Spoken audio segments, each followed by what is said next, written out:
So I try to spend as much time as I can with him, and if we don't rise to the occasion all the time, then I feel like I fail. A man's obsession with plucking became a hit on television. Millions of people came to adore Frank Fritz for more than just his collecting skills. He was also a gifted storyteller and treasure seeker. However, behind the surface of the antiques and laughing, there exists a more profound narrative, one replete with victories, defeats, and an unforeseen conclusion. Come hear about the jaw-dropping discoveries made at Frank Fritz's estate with us. Many fans and collectors were taken aback by the tragic news of Frank Fritz's passing. Passion, tenacity, and unexpected turns characterize his rise from a small-town child with an interest in collecting to a famous TV personality. However, his early life is the starting point for a full comprehension of his narrative. In Davenport, Iowa, Frank Fritz came into this world on October 11, 1963. He had an early and abiding interest in everything having a backstory. Frank was already looking for hidden treasures as the other youngsters played with their toys or played sports. From discarded razor blades to beer cans, he gathered whatever he could get his hands on. When others saw trash, he perceived history. The universe that Frank fell in love with as a child was an antique shop, complete with dusty shelves, ancient clocks that ticked, and fading portraits that stared back at you. To him, it was more important to know the history of things than to merely own them. Who wound up with his pre-war pocket watch? The old sign had been hanging somewhere. His thoughts were constantly racing with questions like this. His interest broadened as Frank matured. Motorcycles, dirt bikes, and unusual memorabilia were his next significant acquisitions after little items. He would spend hours upon hours perusing garage sales and flea markets in his relentless pursuit of treasure. To outsiders, Frank's unusual pastime may have seemed like a child's odd hobby, but to him, it was a lifelong commitment. But here's the catch. He didn't just start working with antiques. He went an entirely different path. After graduating from high school, Frank was an Iowa fire inspector for about 25 years, maintaining public safety while paying close attention to detail. In this demanding position, his passion for collecting persisted, even while he was occupied with ensuring that structures met all regulations. As a fire inspector, Frank got to indulge his love by exploring historic structures, firehouses, and warehouses, many of which housed long-lost artifacts. Helmets, extinguishers, old fire alarms, and everything else he could find with a firehouse connection became part of his collection. He had no idea that this pastime would have such a profound impact on his life. Something crucial occurred to Frank at some point. His antiques were more than simply sentimental possessions. They had monetary worth. As a side hustle, he began buying and selling things which he loved. Is it possible for him to do this all the time? I mean, imagine if he could make a living rediscovering long-lost artifacts. It wasn't easy for Frank to give up a secure job and start his own antique business. Frank's finds were quirky souvenirs like fireman's equipment. Even though it was just a baby step, it paved the way for a picker trip to take flight. Although Frank rose to the status of most famous picker, his life narrative included more than just antiques. It included love, friendship, and a devastating breakup. The man with the disheveled beard, the prankster smile, and the ability to unearth priceless artifacts from abandoned garages and barns was him. His competence, charisma, and sense of humor won him many fans. Things weren't always peachy, though, behind the scenes. Prior to American Pickers becoming a hit on reality television, Frank Fritz was simply another collector. Actor Mike Wolfe, with whom he co-starred, felt the same way. During their middle school years in Bondurant, Iowa, the two initially crossed paths. Were they fast friends? No, since they weren't exactly inseparable as children. But eventually, they became closer since they both loved collecting uncommon objects. Mike, though, had grand ambitions. He wanted to make picking into more than simply a pastime. While on selecting expeditions, he began filming himself, documenting his discoveries, and submitting the concept to networks. Conversely, Frank was happy minding his antique business and peddling his wares. After much persuasion, Frank finally consented to accompany Mike on his excursions. They had no idea their road excursions would become so popular. Viewers flocked to the 2010 History Channel premiere of American Pickers.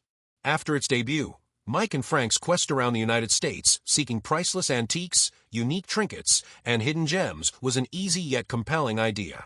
Not content to only do business, they also shared the backstories of the items for sale, illuminating their relevance and historical importance. There, Frank's charisma shone through. Frank was a charming sidekick who made friends easily, while Mike was a businesslike, quick-talking negotiator. Homeowners felt at ease with him as he joked and made the audience feel like they were a part of the action. He was forming relationships as he bought rusting motorcycles and ancient gas station signs. People were won over by his genuineness, not only his humor. American Pickers was a smash hit for more than 10 years. Mike was a leader, Frank was the heart, and Danielle Colby kept things running smoothly from the office. Millions of people tuned in to watch Frank and Mike tour the country in their van, seeking rusty gold. Their chemistry was effective. They worked together as a team. On the other hand, not everything was as it appeared on film. When Frank suddenly stopped appearing in episodes in 2020, viewers began to notice something was off. Illness was explained at first. After that, the truth came out. Frank had missed work for health reasons, including a severe back operation that had left him with 185 staples and 2 spinal rods. He was also battling his own demons, such as addiction. He was briefly mentioned as a possible return to the show, but that was ultimately canceled. In 2021, Mike made the formal announcement that Frank was leaving American Pickers. There was a distinct lack of friendliness and warmth in the announcement. Mike Wolfe addressed Frank's departure, saying he would miss Frank and wish him the best, leading to the fallout and the friendship breaking. But Frank wasn't buying it. In a Frank interview, he ripped Mike's testimony to shreds and insisted that Mike never once contacted him to see how Frank was doing while he was abroad. Envision a scenario where, after decades of collaboration, one of them has a procedure that changes their lives forever, while the other refuses to even answer a phone. Frank was forthright in saying that he and Mike had never been as close as most people thought they were. Behind the scenes, their dynamic was much different. He said that Mike had long wanted him off the program and seized a chance to leave when presented itself. The union, which many had believed would last forever, came to a tragic and painful conclusion. How could two men who had gone across the nation, shared laughter, and created something incredible just completely disintegrate like that? The fans were devastated. No matter the outcome, Frank Fritz was a key figure in American Pickers' meteoric rise to fame. He was an entrepreneur, collector, and authority in his profession. He was far from being a typical reality TV celebrity. Even when the camera stopped rolling, his obsession with discovering lost riches persisted. It was his life's work. There was a shift happening in the antiquities industry, and Frank saw it coming. Collectors used to just visit brick-and-mortar stores, but with the advent of internet shopping, they started looking for priceless artifacts on the web as well. He stayed ahead of the competition by selling memorabilia to customers all over the world through online channels. Thanks to his active participation in online communities and markets, he was able to connect with an unprecedented number of people. Motorbikes were Frank's passion, as any viewer of American Pickers could tell. It wasn't a fad, it had been a driving force in his life since he was a young man. His parents undoubtedly thought he was crazy for buying a 1964 Harley-Davidson as an antique, but the bike started a lifetime passion with vintage bikes. Frank filled a barn with his cherished two-wheel treasures. Dozens of rare and vintage motorcycles accumulated over the years.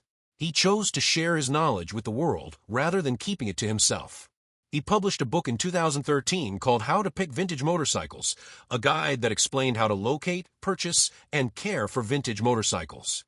His meticulous attention to detail was on full display in the inclusion of a section devoted to classic toy motorbikes. Frank had the knowledge and experience to write a book, which is no easy feat. The book, written by someone who'd been collecting motorcycles for decades, became an invaluable resource for collectors and aficionados. The antiquities market was crucial to Frank's success, and he made it a point to give back to it. Throughout the years, he collaborated with fellow specialists to organize antique shows and fairs, which served as gathering places for merchants, collectors, and enthusiasts. Whether it was through live performances, interviews, or even co-authoring the book American Picker Guide to Picking, which offered viewers a glimpse inside the show and the craft of picking, he delighted in sharing his enthusiasm with others. Frank was exceptional not just because of his extensive knowledge, but also because of his talent for bringing new life to antiques.